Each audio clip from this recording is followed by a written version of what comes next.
The 51st session of the Senate in the second regular session of the 16th Congress is hereby called to order.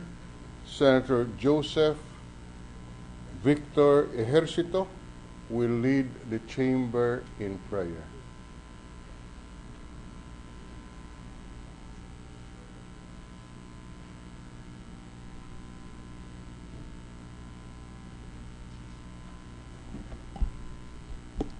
Heavenly Father, we praise you for giving us this day to serve the Filipino people. In light of the collective grief we are still enduring as a nation, we invoke your grace and mercy to bound to each one of us. We speak healing, comfort, and unity for the left-behind families and loved ones of the fallen 44 SAF troopers, and also to our people. We also ask for wisdom and guidance as we continually conduct the Mama Sapano investigations. Grant us discernment so that we will be able to accomplish our quest for truth and justice for our fallen heroes. In our other legislative duties, help us to remain focused on the welfare of our people. Let legislators craft laws that seek to uplift the lives of our people. Enable us to always abide by your will. We ask that you will cover our nation with your protection from evil schemes and calamities, and your abundant blessings as well to my fellow senators. We ask all of these in the name of our Lord Jesus Christ, our Savior. Amen. Thank you very much, Senator Ejercito.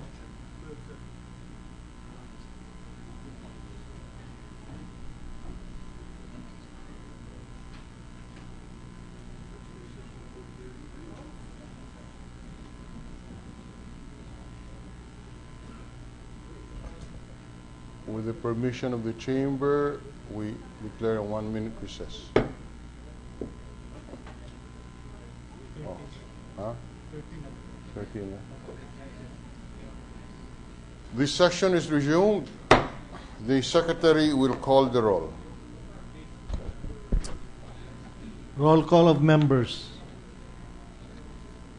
The Honorable Senators Angara, Aquino, Binay, Cayetano Alan Peter Compañero S., Cayetano Pia S., Defensor Santiago Ejercito, Enrile, Escudero Estrada, Gingona Unasan, Lapid, Legarda, Marcos, Usmeña, Pimentel, Po, Rector, Revilla, Soto, Trillanes, Villar, Senate President Trilon.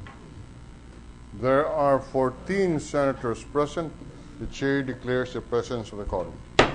Majority Leader. Good afternoon, Mr. President. With the consent of the Senate, I move that we dispense with the reading of the journal of the 50th session, February 9, 2015, and consider the same as approved. Any objection? Hearing none, the reading of the journal of the session number 50 on Monday, February 9, 2015 is hereby dispensed with, and the same is hereby approved. Mr. President, I move that we proceed with the reference of business. The Secretary will read the reference of business. Message of the House of Representatives. Letter from the House of Representatives informing the Senate that on 3 February 2015, it passed the following House bills in which it requests the concurrence of the Senate. House number 5306 entitled An Act Strengthening the Operations of the National Labor Relations Commission, amending for this purpose Articles 213 and 215 of PD number 442 as amended, otherwise known as the Labor Code of the Philippines. Committee on Labor, Employment, Human Resource Development.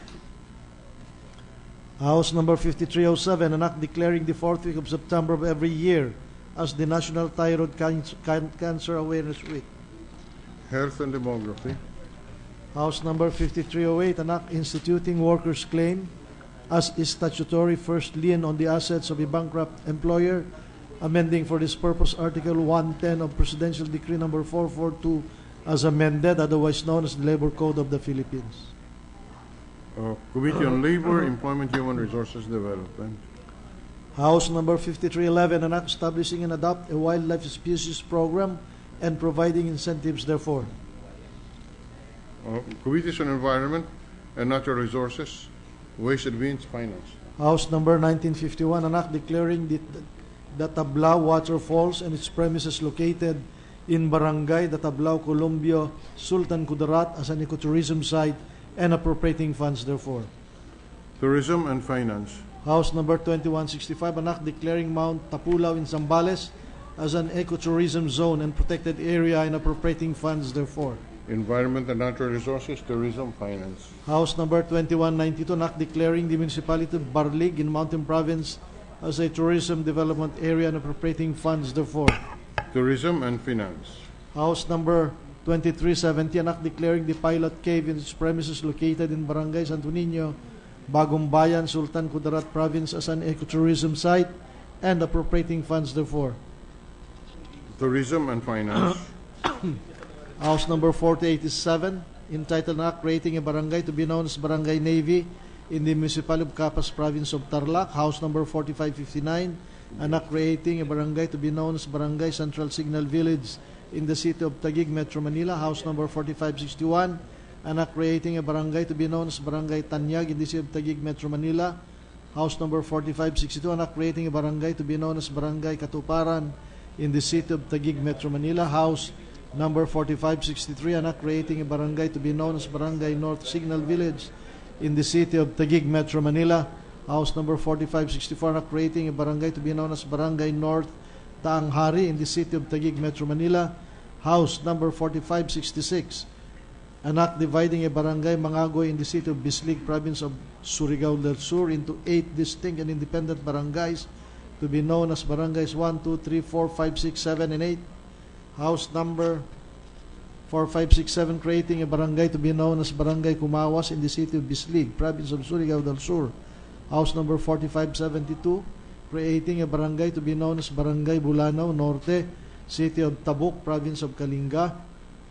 House Number 4573, creating a barangay to be known as Barangay Ipil in the city of Tabuk, Province of Kalinga. House Number 4574, creating a barangay to be known as Barangay New Lower Bikutan in the city of Taguig, Metro Manila. House Number 4588, dividing Barangay Magugpo in the city of Tagum, Province of Davao del Norte into 5 distinct and independent barangays to be known as Barangay Magugpo Poblacion, Barangay Magugpo East, Barangay Magugpo West, Barangay Magugpo North, and Barangay Magugpo South. House Number 4589, creating a barangay to be known as Barangay Central Bikutan in the city of Taguig, Metro Manila. House Number 4665, creating a barangay to be known as Barangay South Daanghari in the city of Taguig, Metro Manila. House Number 4679, creating a barangay to be known as Barangay South Signal Village, city of Taguig, Metro Manila.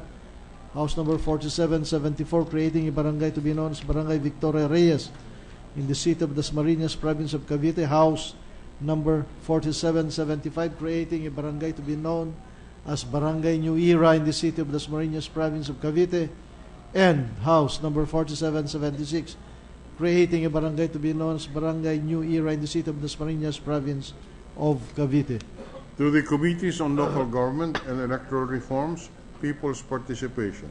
Bills on first reading. Senate Number 2631, an act further ensuring the use of the generic names in the manufacture, prescription, and distribution of drugs and medicines, amending for the purpose certain sections of Republic Act Number 6675, otherwise known as the Generic Act of 1988, and for the purposes Senator Ejercito Estrada. Health and Demography. Senate Number 2632, an act making municipal water within the 15-kilometer radius jurisdiction part of the Internal Revenue Allotment Computation for Municipalities, Senator Ejercito Estrada. Local Government, Environment and Natural Resources. Senate Number 2633, an act to include the study of the Family Code EO 209 as amended by EO 222 in the tertiary or collegiate level curriculum, and for other purposes, Senator Ejercito Estrada. Education, Arts, Culture, Women, Family Relations and Gender Equality. Senate Number 2634, an act requiring all government and private hospitals, medical centers, clinics, infirmaries, and pericultural centers to give free medical and dental assistance to indigent children, Senator Ejercito Estrada. Committees on Health and Demography, Social Justice, Welfare, Rural Development, Ways and Means. Senate Number 2635, an act strengthening the political party system, appropriating funds therefore, and for other purposes, Senator Ejercito Estrada. Electoral Reforms, People's Participation, Finance. Senate Number 2636, an act regulating polls, poll attachment, and for other purposes, Senator Escudero. Public Services, Finance.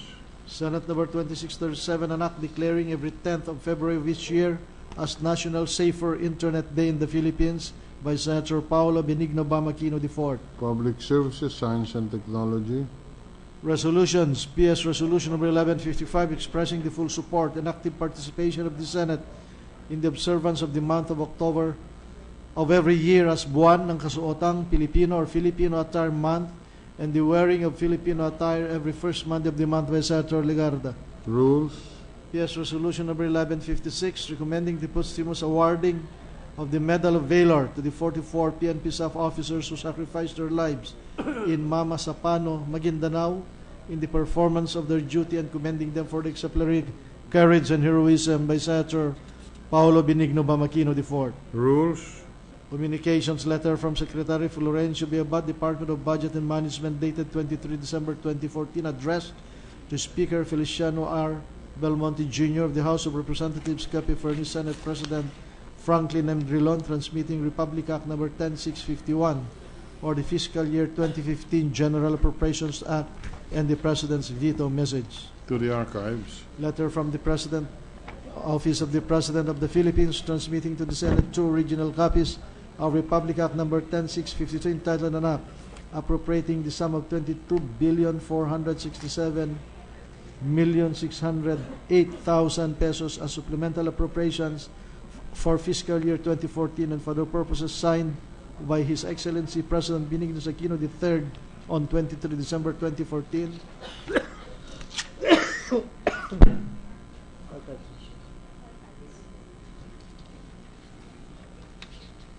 Additional reference of business. Bill on first reading. Senate number 2638, entitled an act creating the Department of Information and Communications Technology, defining its powers and functions, appropriating funds therefore and for the purposes set or Sani Angara. Science and Technology, Civil Service, Government Organization, Finance. Committee report number 100, submitted jointly by the Committees on National Defense and Security and Education, Arts and Culture, and House number 945, introduced by Representatives Asedillo and Alejano, entitled an act declaring the last full week of August as Armed Forces of the Filipino People Week, recommending its approval without amendment, taking into consideration Senate number 901, sponsor Senators Trillanes IV and Cayetano P. Calendar for ordinary business. Second, additional reference of business, resolution, PS Resolution number 1157, entitled Resolution Honoring and Commending the Outstanding Young Men Toim of 2014, introduced by Senator Sani Angara. Rules. The Majority Leader. Mr. President, may we acknowledge the presence and welcome to the Senate of Mayor Eduardo Gadiano of Sablayan Occidental, Mindoro. The presence of Mayor Eduardo Gadiano is recognized and make his presence part of the record for this afternoon's We session. also have, Mr. President, Emmanuel de Guzman, President, Polytechnic University of the Philippines. We welcome to the Senate President Emmanuel de Guzman of the PUP.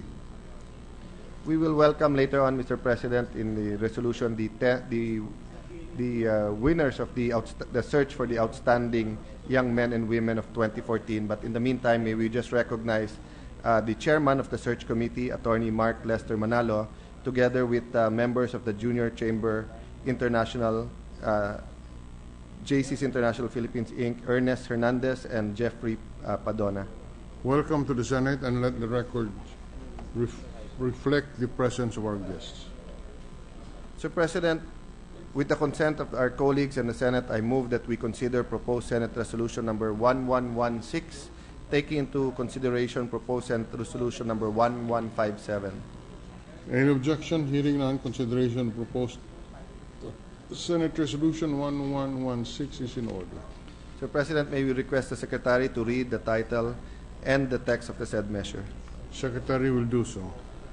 PS Resolution number 1116, introduced by Senator Manuel Lito M. Lapid. Resolution congratulating and commending the recipients of the Outstanding Young Men, TOIM, of the Philippines 2014 award, honored by the Junior Chamber International Philippines Inc., TOIM Foundation Inc., and Jerry Rojas Foundation Inc. Majority Leader, I'm sorry. Whereas the Outstanding Young Men TOIM Awards is an annual project organized and presented by the Junior Chamber International Philippines, otherwise known as the Philippine JCs, the Jerry Ross Foundation Inc., and the TOIM Foundation Inc. since 1959. Whereas the TOIM Awards seeks to recognize young men and women whose selfless dedication to their profession and fields of endeavor resulted to significant contributions to Philippine growth, thereby benefiting the Filipino people. Whereas the Junior Chamber International Philippines chose 6 exceptional individuals from the long list of nominees to receive this themed TOIM Award that would best personify this year's theme, which is Changing the Future Through Excellence. Whereas Marlene B. Alonte Nagyat, City of Binyan's youngest and first woman mayor, has invested in the integration of necessary technology to streamline and simplify transactions with the city government, eliminate corruption, and address constituents' grievances, thereby creating a business-friendly environment, attracting locators to invest through public-private partnerships, and eventually making the municipality the richest in the province. Whereas Engineer Jesse Pascual Pibitog is cited for his achievements in science and technology, particularly in the field of agricultural engineering, who at a very young age of 36 has received recognitions from the scientific community for his research and publications related with biosystems engineering, computers and electronics in agriculture, agriculture and forest meteorology, Journal of Mechanical Engineering.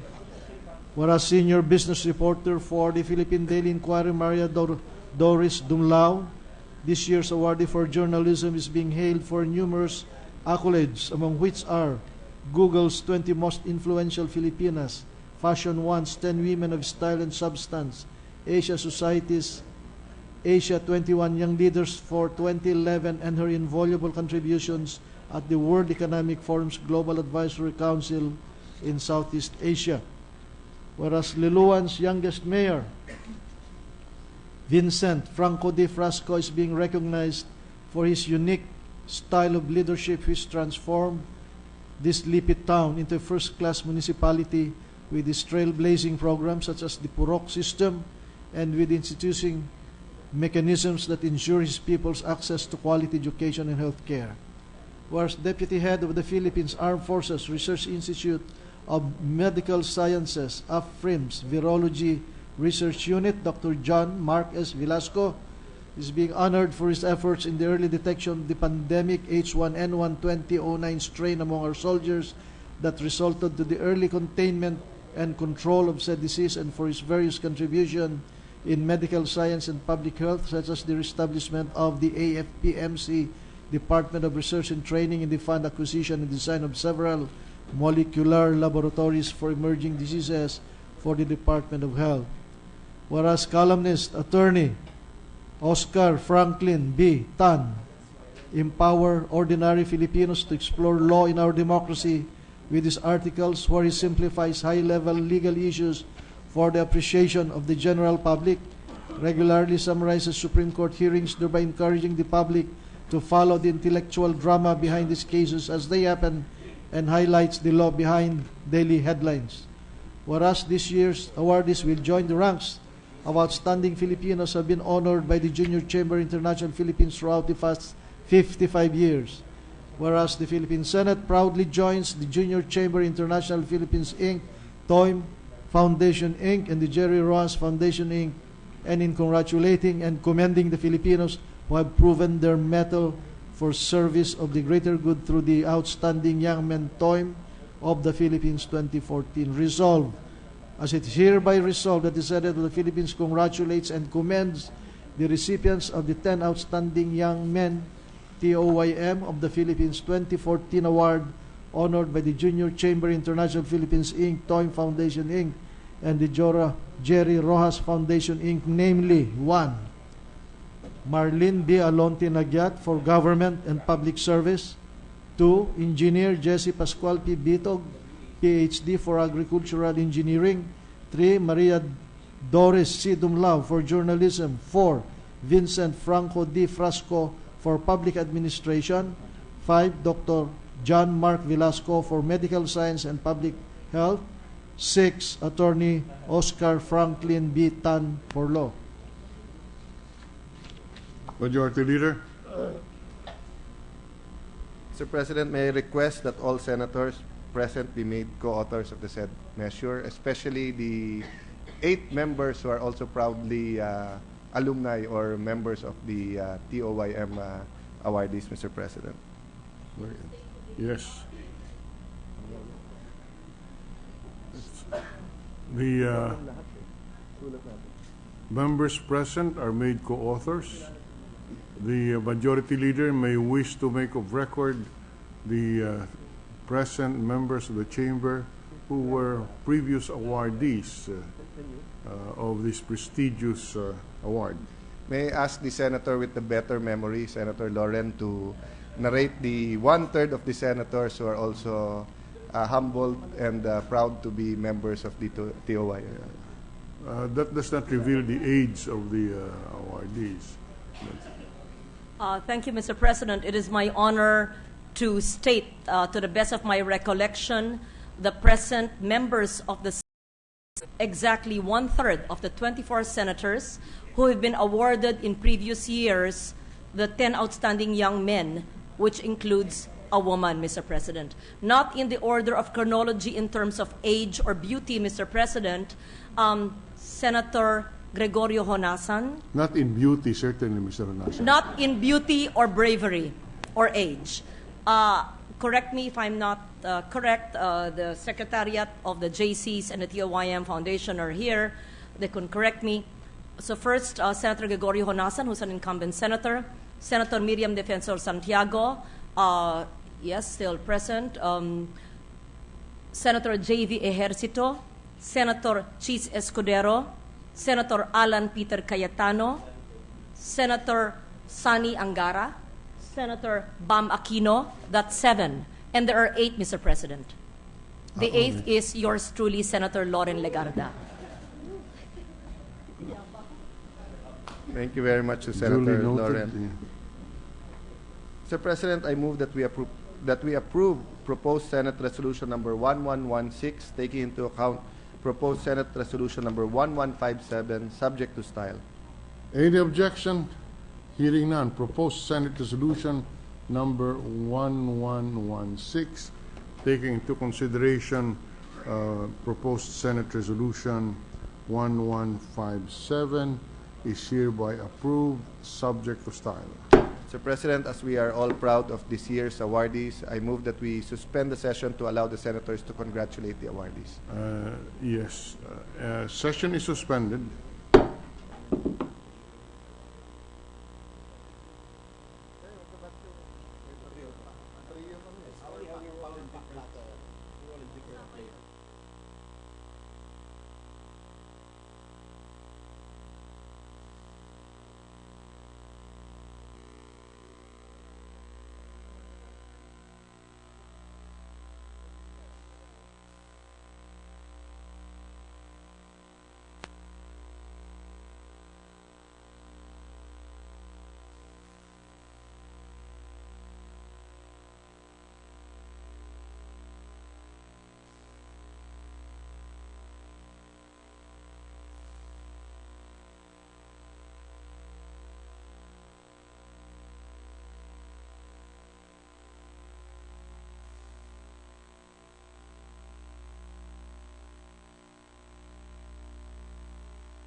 ready to resume, Mr. Session is President. resumed. Sir President, I move that we transfer House Bill number 945 under Committee Report number 100 from the calendar for ordinary business to the calendar for special orders. Any objection? Hearing none. With the consent of the Senate, I move The that House Bill number 945 under Committee Report 100 is transferred from the calendar for ordinary business to the calendar for special orders. Thank you, Mr. President. I move that we consider House Bill number 945 under Committee Report number 100. Any objection? Hearing none. Consideration of the measure is in order. Sir President, with the permission of the body, I move that the Secretary read only the title of the said measure. Secretary will read the title of the measure. House Bill number 945, an act declaring the last full week of August as Armed Forces of the Filipino People Week. Sir President, I move that we recognize the sponsor, Senator Antonio Trillanes. Senator Trillanes is recognized to sponsor the measure.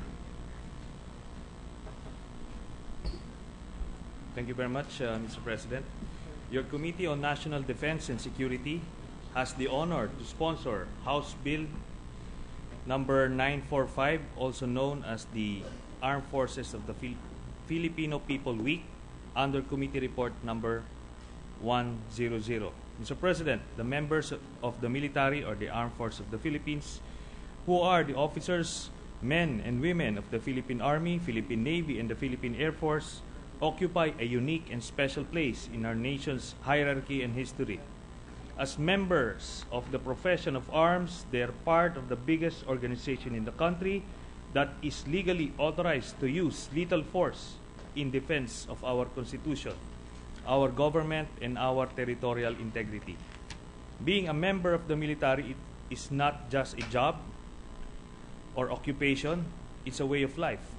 Members of the military live highly disciplined and regimented lives in accordance with the military code, training endlessly to defend our country and our freedom when the same are threatened both by foreign aggression or by internal threats. During times of peace, members of the military constitute the backbone of our disaster preparedness and response teams and are frequently called upon to perform search and rescue as well as rehabilitation work, apart from being tasked to maintain law and order during times of calamities and national emergencies. In performing these roles, members of the military continuously risk their lives in fulfillment of their sworn duty to protect the people and the state. Together with the members of the Philippine National Police and other law enforcement agencies, their perseverance and sacrifices have kept our country free and by and large peaceful, allowing our citizens to live normal, fruitful, and relatively peaceful lives.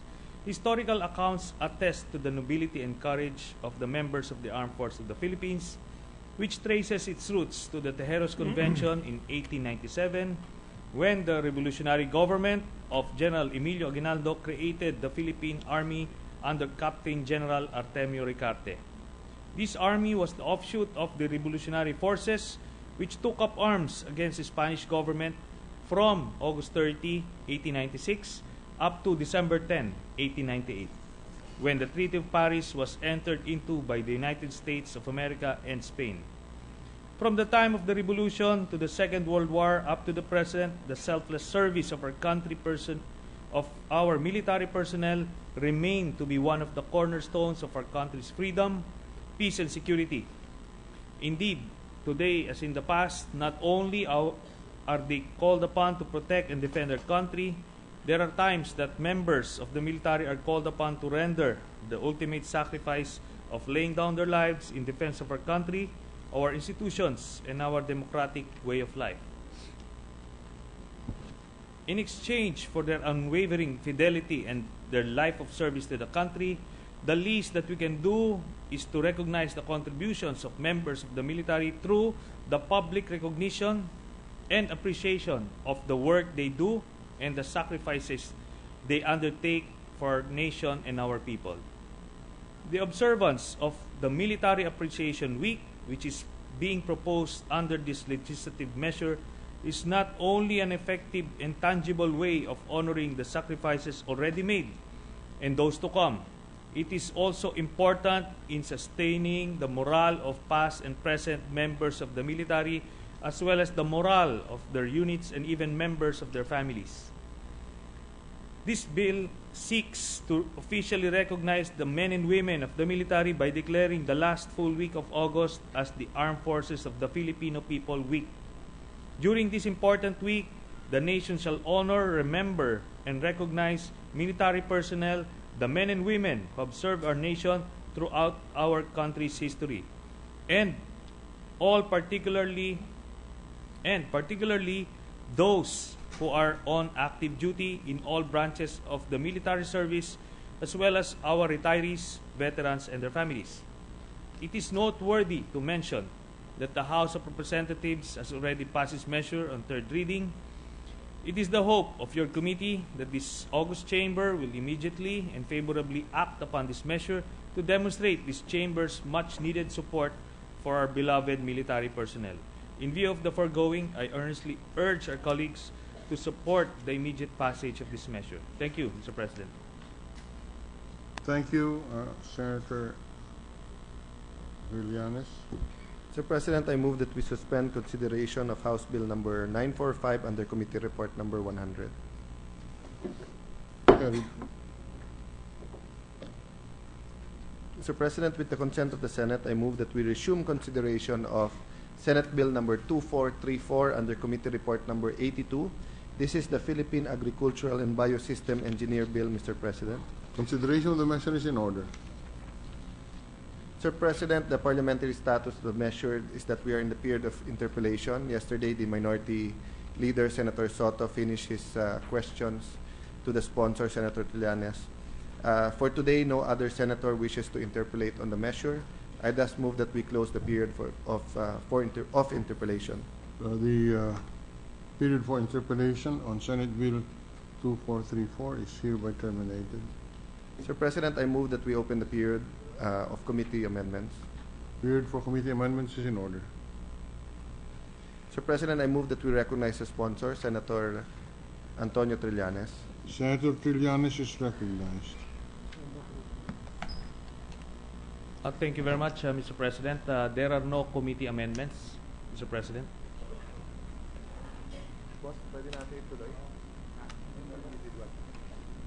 Mr. President, if there are no committee amendments, I move that we terminate the period for committee amendments and open the period for individual amendments. Period for amendments, for committee amendments is terminated. Mr. President, may we recognize Senator Soto to propose his individual amendments. The Senator Soto is recognized. Thank you, Mr. President. Will the distinguished sponsor yield to some proposed amendments? Willingly, Mr. President. Thank you, Mr. President. And some of these we have cleared with the office of the good sponsor, Mr. President. So, may I start on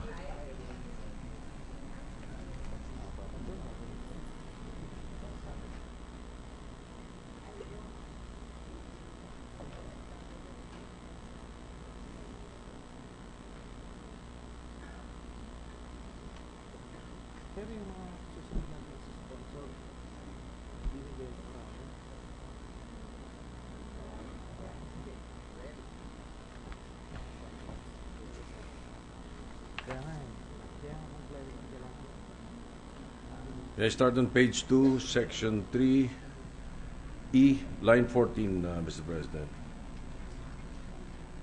After the word biosystems, delete the word engineers and replace it with engineering. Accepted, Mr. President. Any objection? Here and approved. Same page, section 4, line 25. After the word livestock, insert the phrase fisheries and aquaculture resources. Accepted, Mr. President. Approved.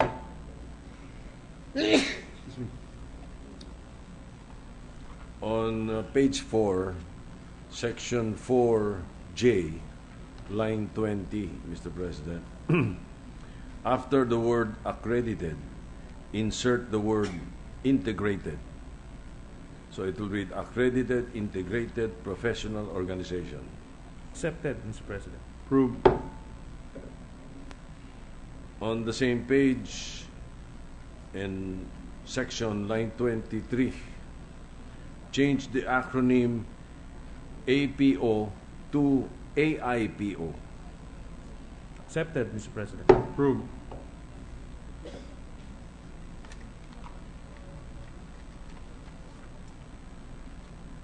Page 7, Mr. President, section 5, lines 8 to 10. After the word engineering, delete the entire phrase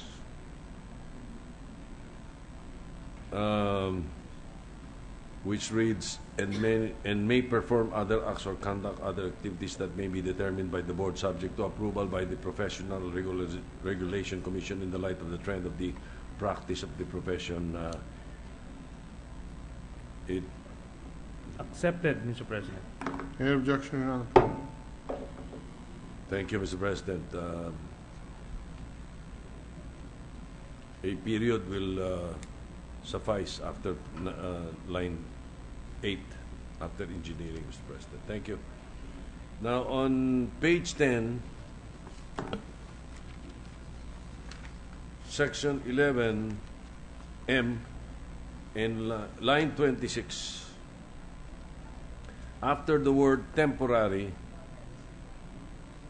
delete the word license and replace it with the words special permit, TSP, in parentheses, Mr. President. Accepted, Mr. President. Approved. Page 11, section 11, line 9, insert a new paragraph, Mr. President, which shall read, just on line 9, R, in parentheses, accreditation of specialty organization. Accepted, Mr. President.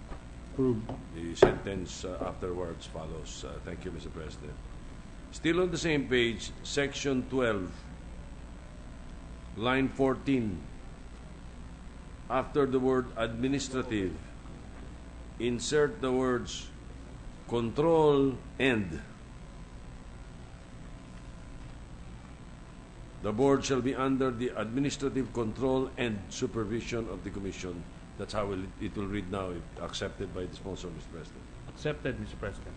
Approved. Thank you, Mr. President. On page 12, section 15, line 12, insert a new subparagraph C, which will read C in parentheses of good moral character. Accepted, Mr. President. Approved. Thank you. On page 14, section 22, B, line 14. After the word years, insert the punctuation mark, comma, and the phrase subject to requirement / S, as the board may thereafter prescribe, and, comma. Accepted, Mr. President. Approved.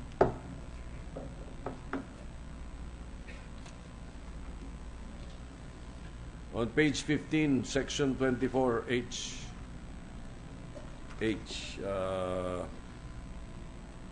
line 27. No, I'm sorry, yes. Line 27A.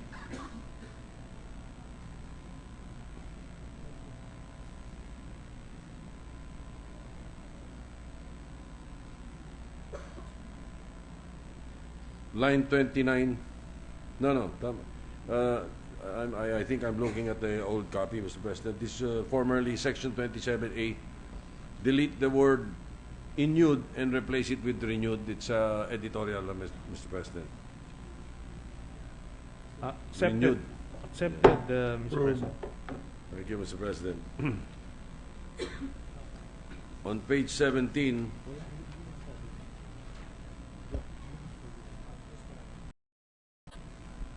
I move to suspend, Mr. President. Session suspended for 1 minute.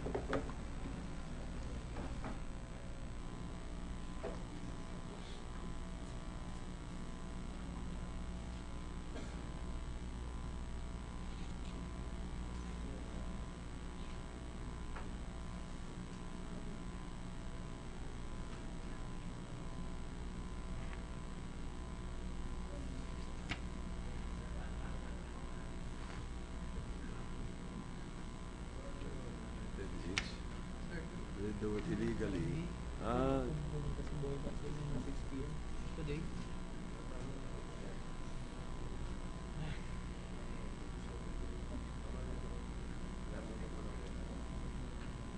We're ready to resume, Mr. President. Session is resumed. Mr. President, anterior amendment, Mr. President. On page 15, section 24, line 26. Kaya ako nalito eh. Delete the word illegally, then capitalize the letter P in the word practicing. Accepted, Mr. President. Approved. So on page 13, I'm sorry, page 17. Page 17, section 27. Ito na, tama na. Line 27. Delete the word engineers and replace it with engineers. I mean, correct the spelling merely, Mr. President, with the letter E. Accepted, Mr. President. Approved. On page 19,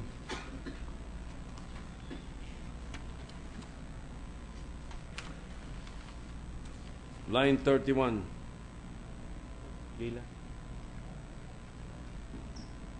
delete the phrase "and the Department of Labor," DOLE, in parentheses. Delete it, Mr. President.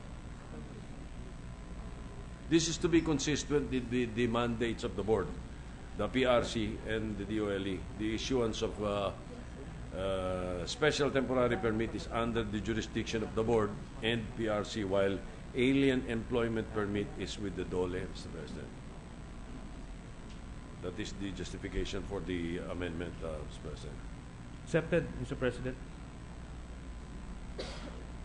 Any objection here? None.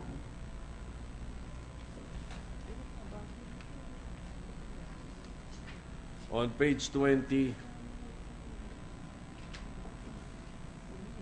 lines 14 to 19, delete the entire subsection D.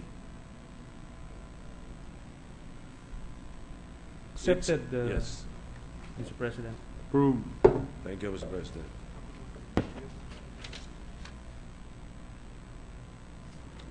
On page 22, section 33, lines 4 to, excuse me, 4 to 9, lines 4 to 9, delete the entire paragraph, Mr. President. The section 22, chapter 5, title I, book 5, executive order, Mr. President.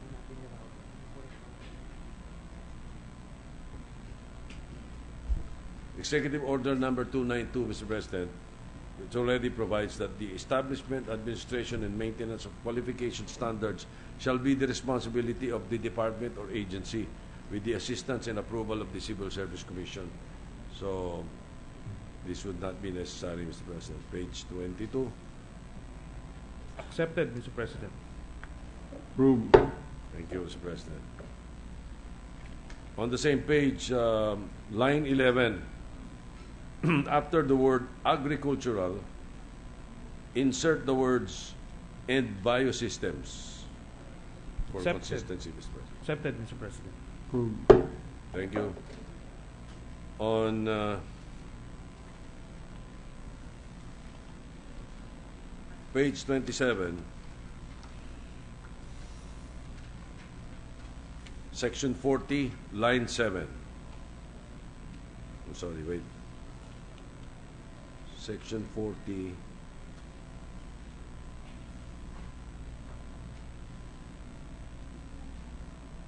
Line 7, delete the word continued. Accepted, Mr. President. Approved. On the same page and section, line 14, before the word applied, insert the word be.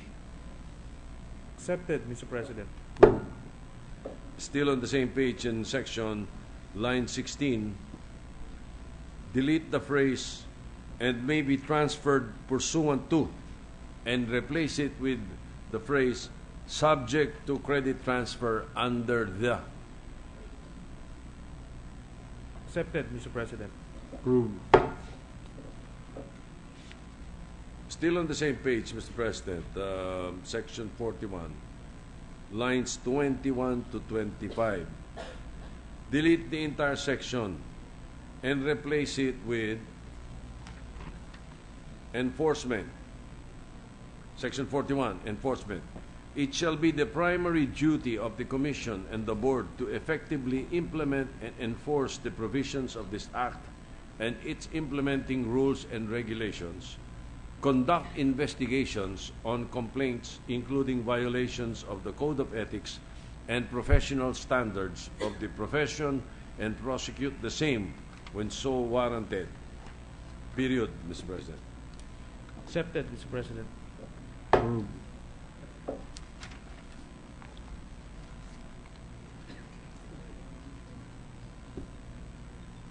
That's about it, Mr. President. May I just move that we authorize the Secretariat to go over the entire text of the bill, reconcile the language, subject to style, subject to proper style, Mr. President. All right. If the sponsor will not mind. Accepted, Mr. President. Approved. Thank you. That's it, Mr. President. We'd like to thank the sponsor. Thank you. Likewise, Mr. President, as always, we appreciate the wisdom of the minority leader in further refining our bills. Thank you, Mr. President. Mr. President, since the minority leader and the sponsors agreed to come out with the clean copy before finalizing the bill, I move that we suspend consideration of Senate Bill number 2434 under Committee Report number 82. Consideration of the measure is suspended.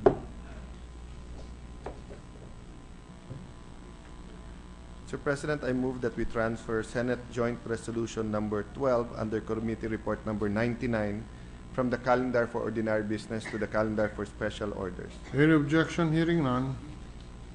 So transferred. With the consent of the Senate, Mr. President, I move that we consider Senate Joint Resolution number 12 under Committee Report number 99. Consideration of the measure is in order. Senate Joint Resolution number 12. With the permission of the body, I move that the Secretary read only the title of the said measure. The Secretary is directed to do so. Senate Joint Resolution number 12, Joint Resolution authorizing the President of the Philippines, His Excellency Benigno S. Aquino III, to address the projected electricity imbalance in the Luzon grid and providing the terms and conditions therefore. Majority Leader. Sir President, I move that we recognize the Honorable Senator Osmeña to sponsor the said measure. Senator Osmeña is recognized to sponsor Senate Joint Resolution number 12. Thank you, Mr. President. At the outset, may I request for a correction, or that a correction be made in the joint resolution. The name of the Senate President, Franklin Drilon, should come first because he was the first one who introduced the resolution. So move, Mr. President. Doesn't really matter to this representation. I know that, but it's just a matter of form. Our staff made a mistake, so I apologize for that. Matter of form, only a matter of form. No objection, so carried. Mr. President, honorable members of the Philippine Senate, your Committee on Energy is honored to sponsor Joint Resolution number 12, covered by Committee Report 99, which addresses the projected electricity imbalance in the Luzon grid in 2015 and 2016. Last July, the Secretary of Energy announced the probability of a power shortage in 2015 and publicly requested President Benigno Aquino to declare an imminent shortage in the supply of electricity in Luzon and to ask the Congress of the Philippines for authorization to establish additional generating capacity. The President cited his power under Section 71 of the Electric Power Industry Reform Act of 2001, or the EPIRA. Your Committee on Energy fully agreed with the prediction of a shortage in 2015, even in 2016. In fact, your chairman had been in private since 2011, asking the Department of Energy secretaries to lower the price cap in the wholesale electricity spot market, or WESM, from 62 pesos to 32 pesos per kilowatt hour, because he had noticed extreme, although random, price spikes in 2011 at the WESM. The WESM, Mr. President, really is a pricing signal sent to would-be investors that it is time to build new plants. This advice went unheeded, and in November 2013, the prices in the WESM rose to as high as 62 pesos per kilowatt hour during peaking hours for several days, that the December billings showed an average generating cost increase of 4 pesos per kilowatt hour, from an average of 5 pesos to 9 pesos per kilowatt hour. We all cannot forget the nightmarish days in 1992 when we suffered 4 to 12 hours of almost daily brownouts for months.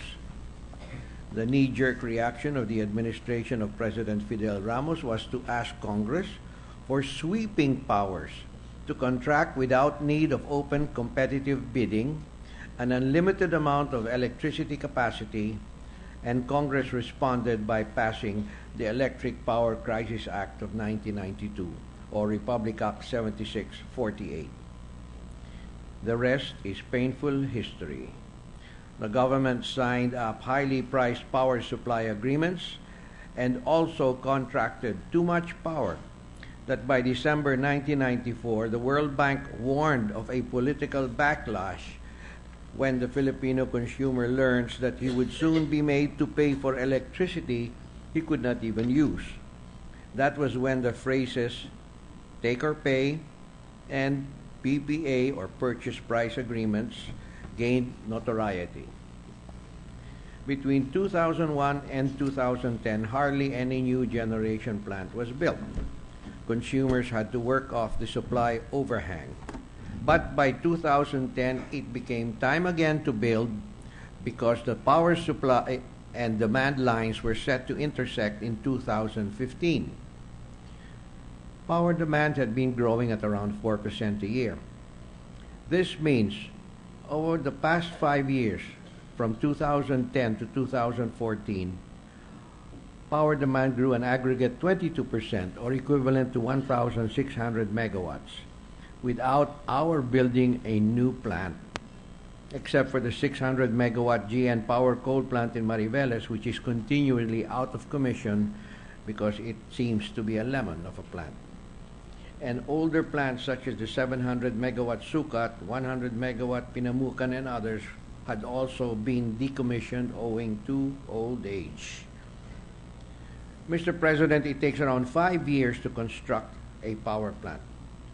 Unfortunately, by the time most of our people feel the effects of a power shortage, i.e. brownouts, it is 5 years too late. The quick fix solution is the most expensive one: diesel-powered gensets, power barges, and similar bunker fuel facilities. We believe that the Filipino people can do better this time around. The problem, simply put, is like balancing our household budget. We must either increase income or reduce expenses or both. Applied to the power shortage issue, the government can either expand capacity and or reduce demand from the grid. But we should always act with a watchful eye on costs. We must keep costs down. Fortunately, Mr. President, a voluntary load curtailment program known as the Interruptible Load Program, or the ILP, has been already applied in Mindanao and Cebu since 2010, owing to the chronic electricity shortages in those areas. This is a program we shall now apply to Luzon as a temporary measure during the short periods of electrical shortages in 2015 and 2016, or whenever they occur in whatever year. The peak demand in 2015 in the Luzon grid will occur around the summer months of March, April, and May. On the very hottest day or two, it is expected to reach 9,000 megawatts. The grid code mandates that the sector should have a margin of safety, a reserve level of about 1,650 megawatts, to cover fluctuations in supply and cover for plants that are under scheduled maintenance or suffer unscheduled breakdowns. The various energy agencies and stakeholders confirm that the level of dependable capacity would be 10,700 megawatts. However, on certain very hot days, the reserve level would not be enough to cover demand spikes or more than expected breakdowns. But instead of applying the solution proposed by the Department of Energy to lease 300 megawatts in generating sets at a cost of 6 billion pesos for 2 years or 10 million pesos per megawatt per year, your committee elects to propose the adoption of the ILP program. The difference in cost per kilowatt is very big. The genset proposal would cost our consumer around 35 pesos per kilowatt hour, which would include leasing fees, mobilization, demobilization, operations and maintenance, and cost of fuel, diesel fuel. The ILP program would cost the consumer about 7 to 8 pesos per kilowatt hour. The Luzon grid has around 3,100 megawatts of private gensets. Your committee proposes to reduce the demand on the Luzon grid by asking the owners of those gensets to deload from the grid and to use their own gensets at certain hours. In this manner, up to 1,400 megawatts may be deloaded for a few hours or peaking hours on certain days. The self-gen users would be refunded for the cost of diesel, which would be around 14 pesos per kilowatt hour, but it has since dropped, Mr. President, and what they would have paid Meralco or their utility, which would be about 6 pesos per kilowatt hour. The resolution likewise would enable production from hydro and gas plants to be tweaked. For example, the Caliraya, Botocan, Kalayaan CBK pump storage facility has been unable to deliver anywhere close to its 750 megawatt installed capacity, owing to, we found out, lower than optimum levels of water in Lake Caliraya. And as an aside, Mr. President, that's because the resorts have been continuing to build up to the water line. And if the water line is low, they certainly object whenever you raise the level of water above the new water line. But with the gallant efforts of Miss Gladys Santarita of Napocor and new Filipino to be Peter Wallace, a slight increase in water level of only half a meter would afford CBK to supply an additional 120 megawatts during peak hours. For the 1,200 megawatt natural gas plants in Ilihan, which are required to use biodiesel as their alternative fuel during days when the SPECS Malampaya gas facility is under maintenance, sometimes as long as 30 days every third year, an exemption from the biofuels law would allow Ilihan to deliver 160 megawatts more by using pure diesel. This is the subject of another bill which shall be filed on Monday. The committee recommends that the government reimburse the private sector and the NPC PESAN for certain extraordinary expenses, such as keeping whole certain PESA locators who had been guaranteed by the previous administration lower than the normal grid rates. I refer to locators like Texas Instruments and Hanjin, among others. Overall, Mr. President, your committee has met and coordinated with about 24 agencies, groups, parties to pick their brains.